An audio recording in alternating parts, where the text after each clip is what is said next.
اعوذ باللہ من الشیطان الرجیم بسم اللہ الرحمن الرحیم یا ایہا الناس کلوا مما فی الارض حلالا طیبا، اے انسانوں کھاؤ اس میں سے جو زمین میں حلال اور پاکیزہ مال ہے، ولا تتبعوا خطوات الشیطان، اور مت پیروی کرو شیطان کے راستوں کی، انہ لکم عدو مبین، بے شک وہ تمہارا کھلا دشمن ہے۔ اصل میں اشارہ اس طرف ہے کہ اللہ تعالیٰ جو کہ تمہارا خالق ہے، اسی نے تمہارے لیے زمین میں رزق کا بندوبست کیا ہے، تو جس کا رزق کھا رہے ہو اتباع اور اطاعت بھی اسی کی کرو۔ شیطان جو اللہ تعالیٰ کی مخالفت پہ اترا ہوا ہے اس کی پیروی مت کرو۔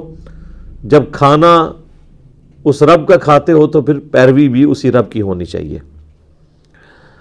اور شیطان تمہارا کھلا دشمن ہے، یعنی ظاہر ہے کہ اس کی دشمنی تو انسانیت کے ساتھ ہے۔ ہم سورۃ البقرہ کے آغاز میں ہی سن چکے ہیں کہ حضرت آدم علیہ السلام کو جب اللہ تعالیٰ نے خلیفۃ اللہ فی الارض بنایا تو اس نے اپنی جیلسی کا اظہار کیا، اس کی وجہ سے اس کا نام ہی ابلیس پڑ گیا۔ ابلیس کہتے ہی ہے جیلس ہونے والے کو، جلنے والے کو، حسد کرنے والے کو۔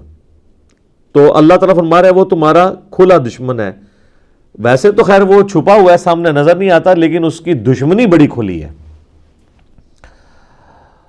صحیح بخاری اور مسلم دونوں میں حدیث ہے کہ ہر انسان کے ساتھ اللہ تعالیٰ نے ایک فرشتہ اٹیچ کیا ہوا ہے اور ایک شیطان بھی ساتھ، جن بھی اٹیچ ہے۔ فرشتہ اسے اچھائی کی طرف بلاتا ہے اور جن جو ہے وہ برائی کی طرف بلاتا ہے۔ تو صحابہ نے بڑی جرأت کر کے عرض کیا اللہ کے محبوب علیہ السلام کیا آپ کے ساتھ بھی شیطان اٹیچ ہے؟ آپ نے فرمایا میرے ساتھ بھی اٹیچ ہے، لیکن اللہ تعالیٰ نے مجھے اس پہ غلبہ دیا اور وہ میرا مطیع ہو گیا۔ اب میرے ساتھ جو شیطان اٹیچ ہے وہ مجھے اچھائی کی طرف بلاتا ہے۔ تو یہ پروٹوکول صرف پیغمبر کا ہوتا ہے صلی اللہ علیہ وآلہ وسلم، کہ ان کے ساتھ جو ہمزاد کہہ لیں یا قرین کہہ لیں یا شیطان کہہ لیں یا جن کہہ لیں، اس چاروں الفاظ استعمال ہوئے ہیں، اٹیچڈ ہے، وہ مطیع ہے، مسلم ہو چکا ہے، وہ ان کو اچھائی کی طرف بلاتا ہے۔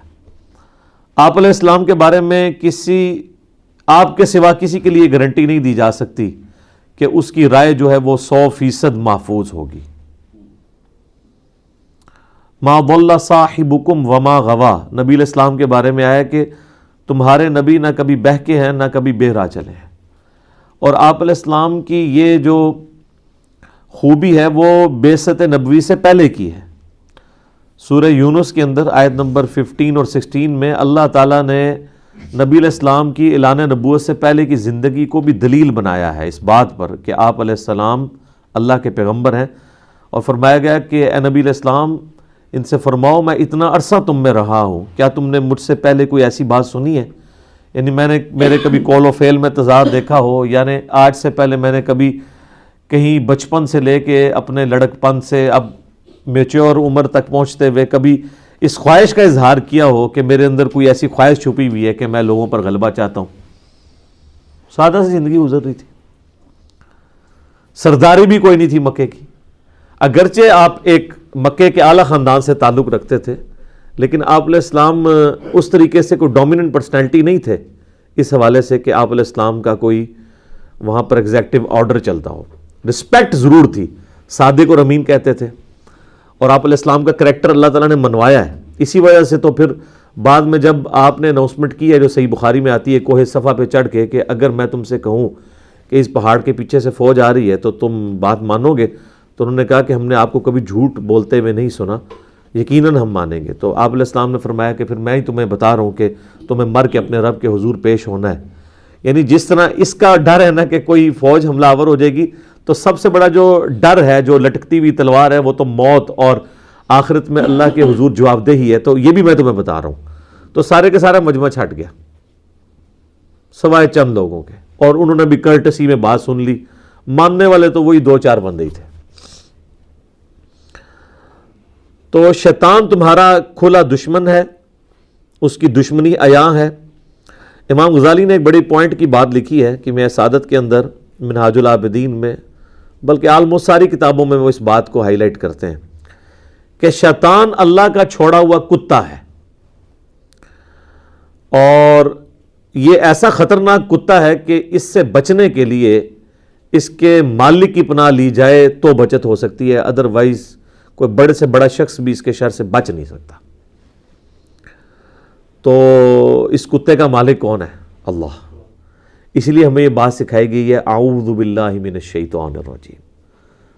حتیٰ کہ آپ دیکھیں کہ سورۃ النحل میں آتا ہے کہ جب قرآن بھی کھولو نا تو قرآن کھولنے سے، قرآن پڑھنے سے پہلے، قرآن کھولتے ہوئے تم نے اللہ تعالیٰ سے پناہ مانگ لینی ہے شیطان کے اگینسٹ۔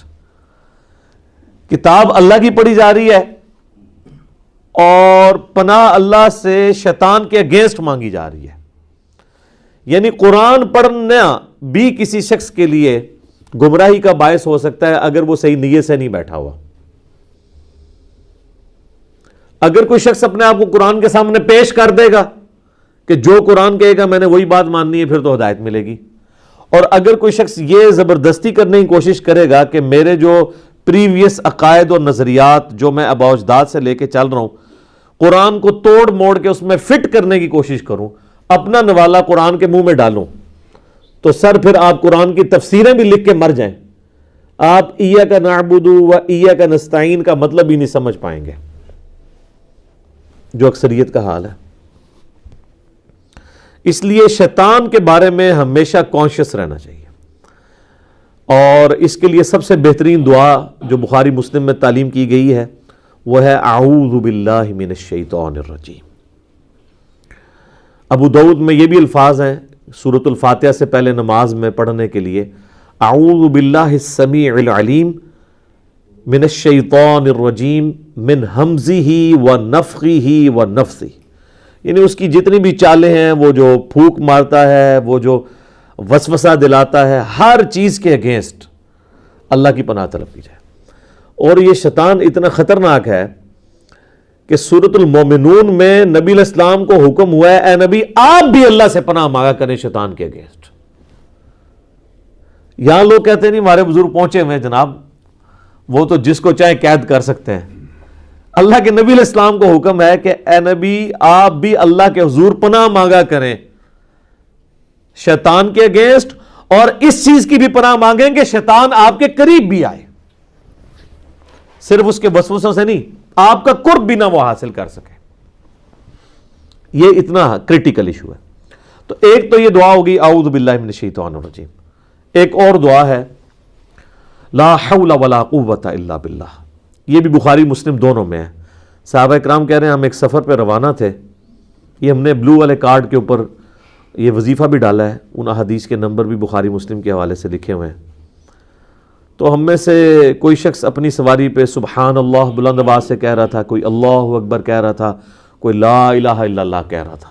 اب دیکھیں یہ ان سے بڑے کو وظائف ہیں، میرا یوٹیوب کے اوپر کلپ ہے کہ سب سے بہترین وظیفہ وہ ہیں یہ الفاظ سبحان اللہ الحمدللہ اللہ اکبر اور لا الہ الا اللہ، یعنی اللہ کی تسبیح، اس کی تحمید اور اس کی تحلیل کہتے ہیں لا الہ الا اللہ کو، اور اس کی تکبیر یعنی اللہ اکبر۔ تو صحابہ کرام اپنی اپنی وظائف کر رہے ہیں اور بلند آواز سے، تو نبی علیہ السلام نے ان کو روک دیا۔ آپ علیہ السلام نے فرمایا کہ تم کسی بہرے یا غائب کو نہیں سنا رہے، تم اس ہستی کا ذکر کر رہے ہو جو تمہاری اونٹ کی گردن سے بھی زیادہ تمہارے قریب ہے۔ وہ قرآن میں بھی ہے نحن اقرب الیہ من حبل الورید۔ پھر آپ علیہ السلام فرمایا کہ میں تمہیں جنت کے خزانوں میں سے خزانہ نہ دے دوں جو اللہ نے مجھے عطا کیا ہے۔ اچھا یہ 4 وظیفے کو کم تھے؟ تو نبی علیہ السلام اس سے بھی اوپر کا ایک وظیفہ بتا رہے ہیں۔ تو آپ نے فرمایا لا حول ولا قوت الا باللہ، نہیں ہے ہمت گناہ سے بچنے کی اور نہ طاقت نیکیاں کرنے کی مگر اللہ کی توفیق سے، مگر اللہ کی مدد سے۔ لا حول ولا قوت الا باللہ، یہ اسماء اعظم میں سے ہے، اللہ تعالیٰ کے بڑے اسماء میں سے۔ بڑے ناموں میں سے. اور جو ابو داؤد میں اور ترمذی میں صلاۃ التسبیح والی حدیث ہے اس میں یہی کلمہ 300 دفعہ پڑھا جاتا ہے، سبحان اللہ والحمد للہ ولا الہ الا اللہ واللہ اکبر. یہ 4 کلمات. بعض لوگوں نے اس میں ولا حول ولا قوت الا باللہ ایڈ کیا، وہ صلاۃ التسبیح میں تو نہیں آتا لیکن الگ سے ضرور ہے. صحیح بخاری میں ہے کہ نبی علیہ السلام جب بھی رات کو آپ کی آنکھ کھلتی تھی تو آپ پڑھتے تھے لا الہ الا اللہ وحدہ لا شریک لہ لہ الملک ولہ الحمد وہو علی کل شیء قدیر سبحان اللہ والحمد للہ ولا الہ الا اللہ واللہ اکبر ولا حول ولا قوة الا باللہ. اور ابن ماجہ میں آتا ہے الا باللہ العلی العظیم. جو میرا ایک کلپ بھی ہے 6 کلموں کا ثبوت، ان میں سے 4 ثابت ہیں، باقی 2 علماء کے بنائے ہوئے، تو 4 کلموں کا ثبوت ہے. تو یہ تیسرا کلمہ جسے ہم کہتے ہیں یہ بھی ثابت ہے. تو وہاں پہ بھی لا حول ولا قوت الا باللہ آتا ہے. تو یہ صبح و شام کے وظائف میں بھی اسے کرتے رہنا چاہیے، اور اس نیت کے ساتھ کہ آپ اللہ تعالیٰ کی پناہ حاصل کر رہے ہیں شیطان کے اگینسٹ. انما یأمرکم بالسوء والفحشاء، وہ تو تمہیں صرف برائیوں کا ہی حکم دیتا ہے جو شیطان ہے، اور بے حیائی کا. وَأَن تَقُولُوا عَلَى اللَّهِ مَا لَا تَعْلَمُونَ، اور یہ کہ تم اللہ سے متعلق وہ بات کرو جس کا تمہیں علم ہی نہیں ہے، یعنی اللہ پر جھوٹ باندھ دو. سر یہ ایک آیت پہ 1 گھنٹہ بولا جا سکتا ہے کہ شیطان کی 3 اللہ تعالیٰ نے چیزیں ہائی لائٹ کر دی ہیں جو کرتا ہے تمہارے ساتھ. نمبر 1، ہر برائی کا حکم دیتا ہے وہ، یعنی دنیا میں کوئی بھی برائی ہے نا اس کی طرف آپ کو مائل کرے گا. نمبر 2، بے حیائی کا حکم دے گا. تو مجھے بتائیں بے حیائی برائی نہیں ہے؟ تو اسے سنگل آؤٹ کیوں کیا اللہ تعالیٰ نے کہ سب سے جو ٹاپ آف دا لسٹ برائی ہے وہ بے حیائی ہے، اس لیے اسے الگ سے مینشن کیا. جیسے میں کہتا ہوں نا ایاک نعبد و ایاک نستعین، تو نستعین نعبد میں شامل ہے دعا کرنا، لیکن اسے الگ سے اس لیے کیا گیا کہ سب سے زیادہ شرک اسی میں گھستا ہے. عبادت تو سارے ہی اللہ کی کر رہے ہوتے ہیں، جب مدد مانگنے کی باری آتی ہے تو بابوں کو پکارنا شروع کر دیتے ہیں. تو جو چیز خطرے کا باعث تھی اسے اللہ تعالیٰ علیحدہ سے مینشن کر دیتا ہے. وہ تو تمہیں صرف اسی کام کا حکم دیتا ہے کہ تم برائی کرو اور بے حیائی کے کام کرو، اور ان تقولوا علی اللہ ما لا تعلمون. سر اس کے اندر تو سمندر چھپا ہوا ہے.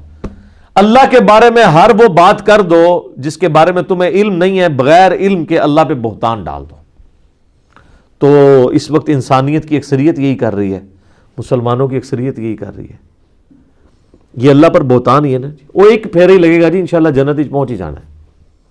یہی بات جب یہودیوں نے کی تو سورۃ البقرہ میں اللہ نے فرمایا تم سے کوئی اللہ نے عہد لیا ہوا ہے؟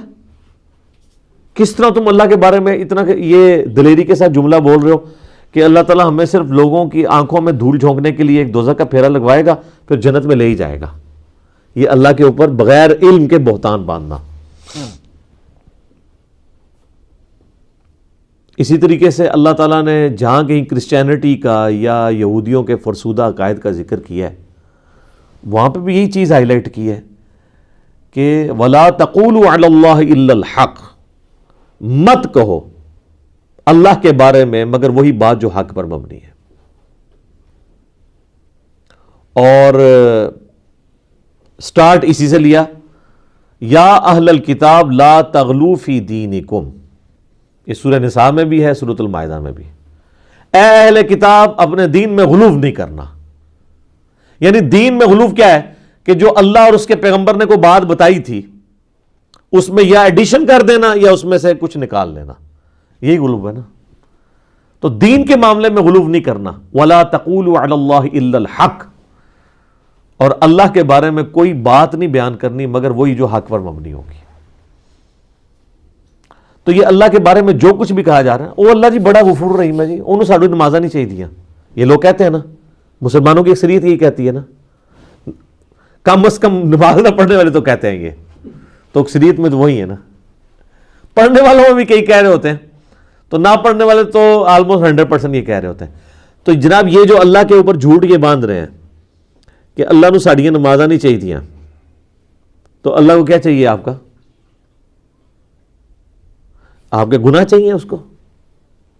ہر وہ نیکی کا کام جو وہ آپ سے ایکسپیکٹ کر رہا ہے, تو یہ کائنات اللہ تعالیٰ نے اس لیے بنائی ہے کہ کھیل کود کیا جائے ادھر.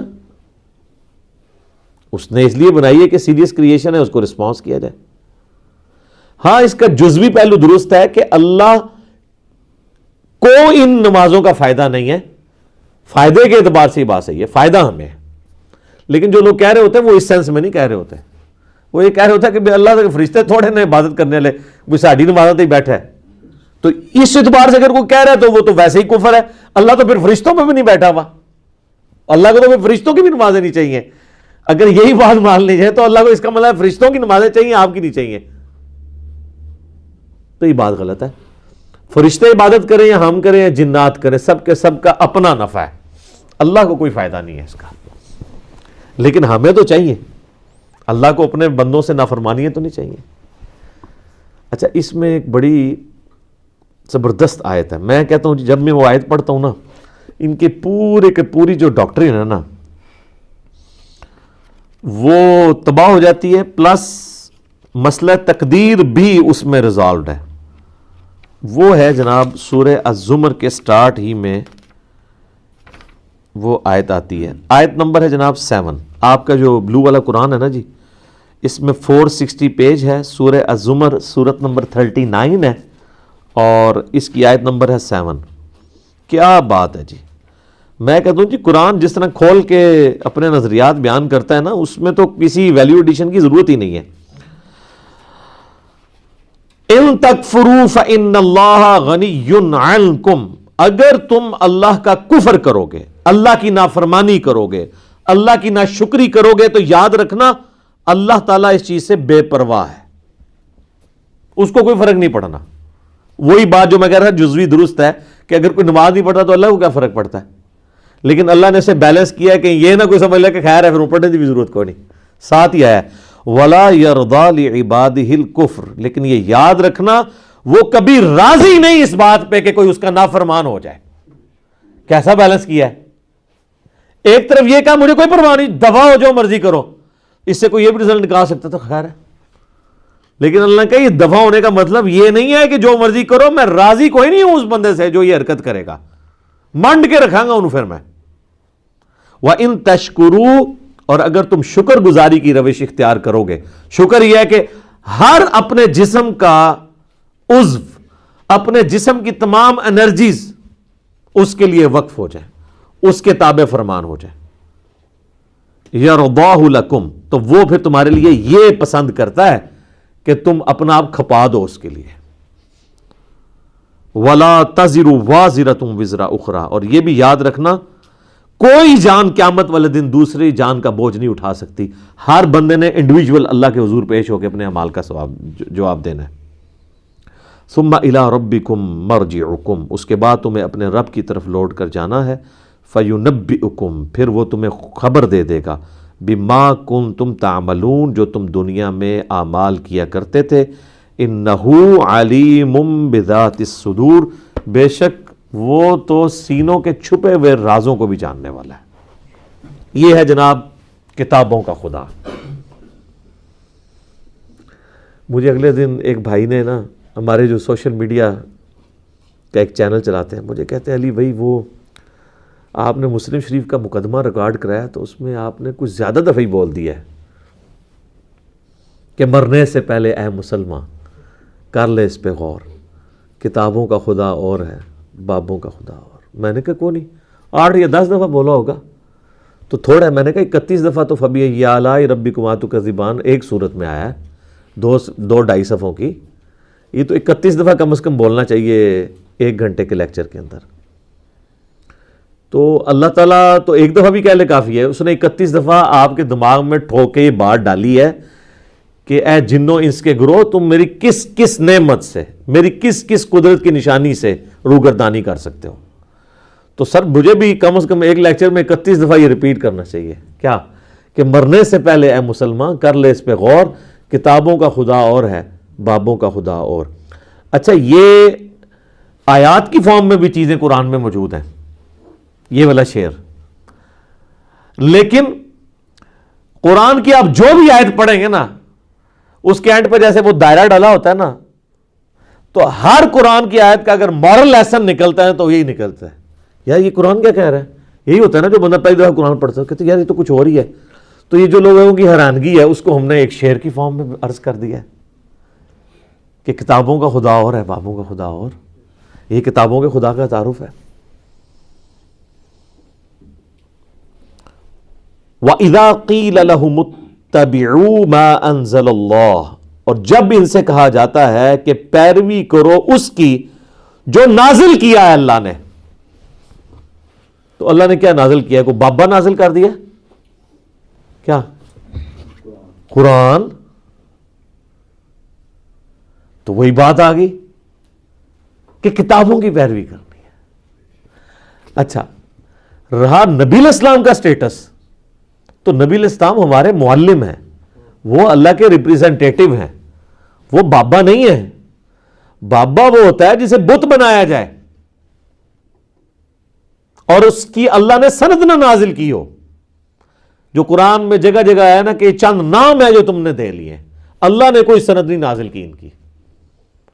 لیکن محمد رسول اللہ کی تو سند خود قرآن ہے، اور قرآن کی اتھینٹسٹی نبی علیہ السلام کی مبارک زندگی ہے۔ جو صحیح مسلم میں حدیث ہے، سیدہ عائشہ سے پوچھا گیا نبی علیہ السلام کے اخلاق کے بارے میں، تو آپ نے فرمایا کہ قرآن نہیں پڑھتے۔ نبی علیہ السلام کا اخلاق یہی تھا۔ اخلاق کہتے ہیں یعنی کسی شخص کا کریکٹر، اس کو عربی میں خلق کہتے ہیں، اس کے اندر اس کے معاملات بھی آ جاتے ہیں، اس کا بول چال، آپ اس کو شمائل کہہ لیں، سب کچھ۔ تو انہوں نے کہا نبی علیہ السلام کا اگر کسی نے کردار دیکھنا ہے نا، یعنی قرآن مجسم کسی نے دیکھنا ہے، یعنی قرآن اگر کسی جسم کی شکل میں آتا نا، اللہ کو مقصود انسان اگر کسی جسم کی فارم میں آیا ہے نا، تو وہ نبی علیہ السلام کی مبارک ذات ہے۔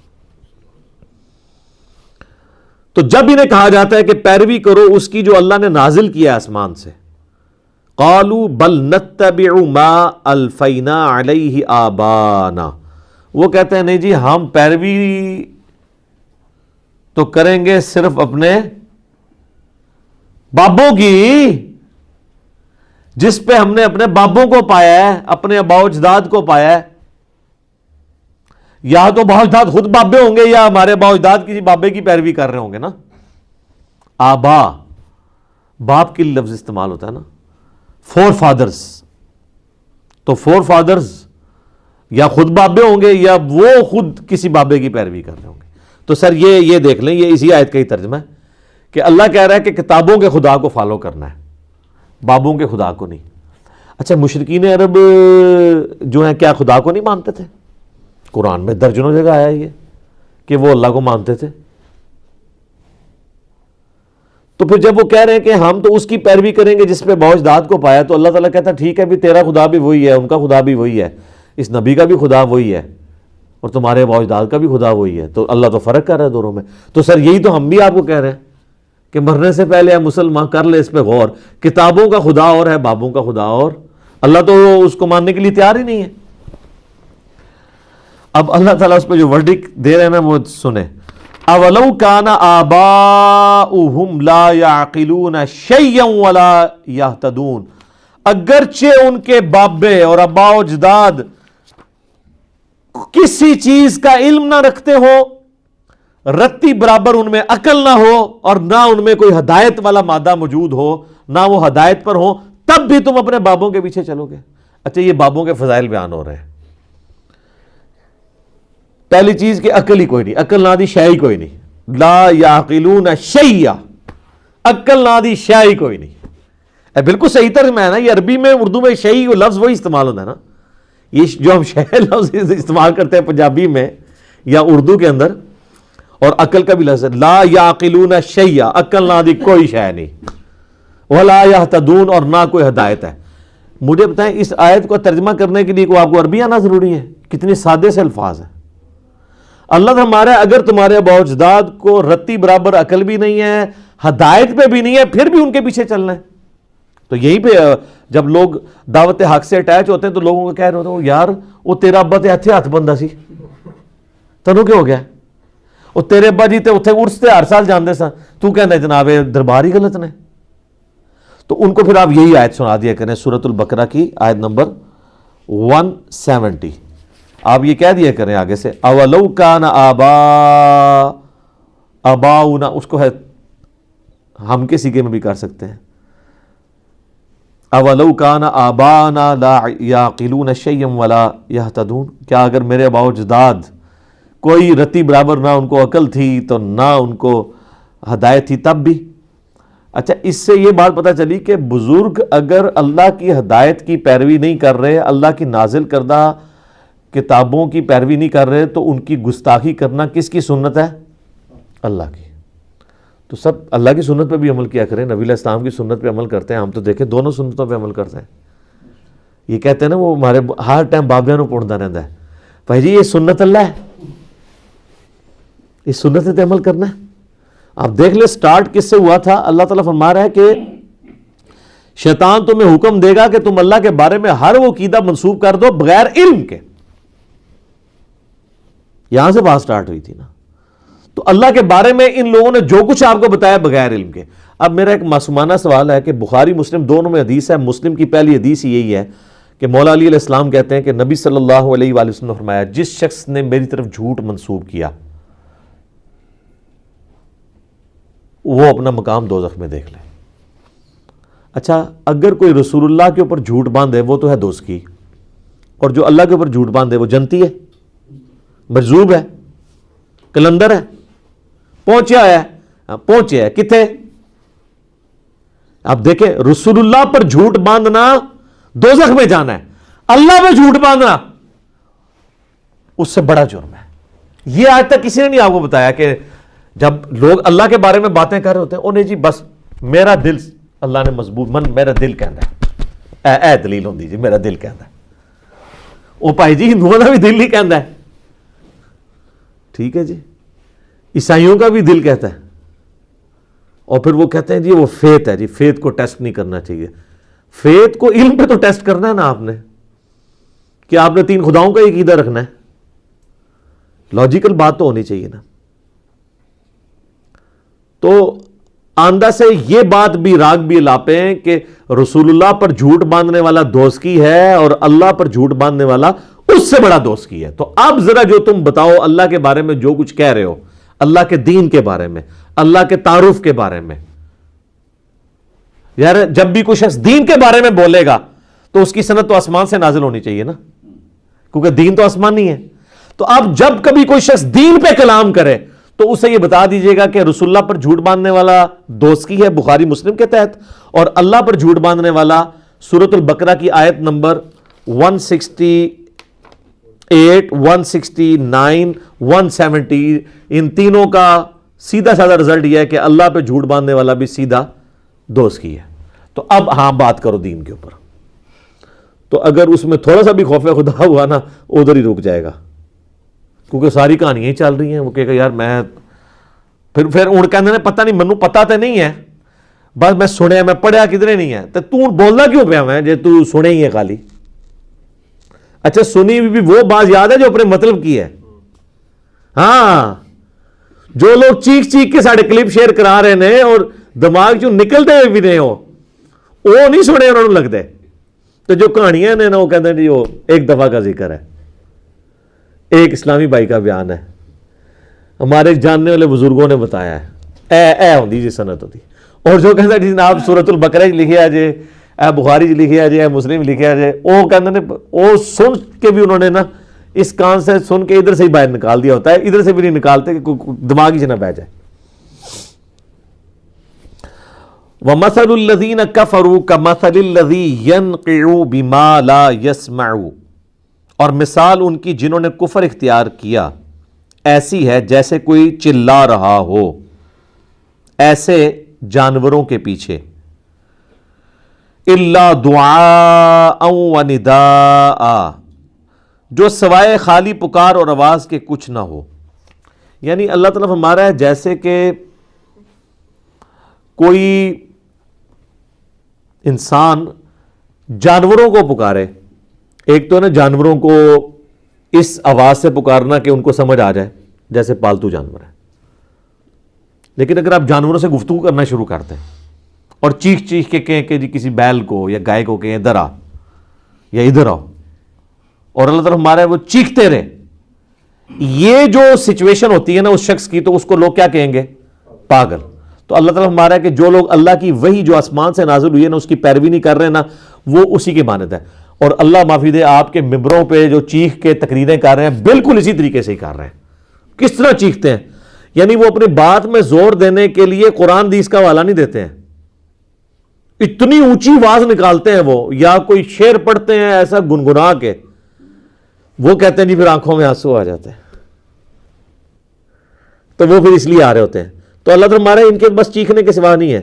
صم بکم عمی فہم لا یعقلون، یہ لوگ بہرے ہیں، گونگے ہیں، اندھے ہیں، کچھ عقل نہیں رکھتے۔ یہ ہیں جناب بابوں کے فضائل و برکات۔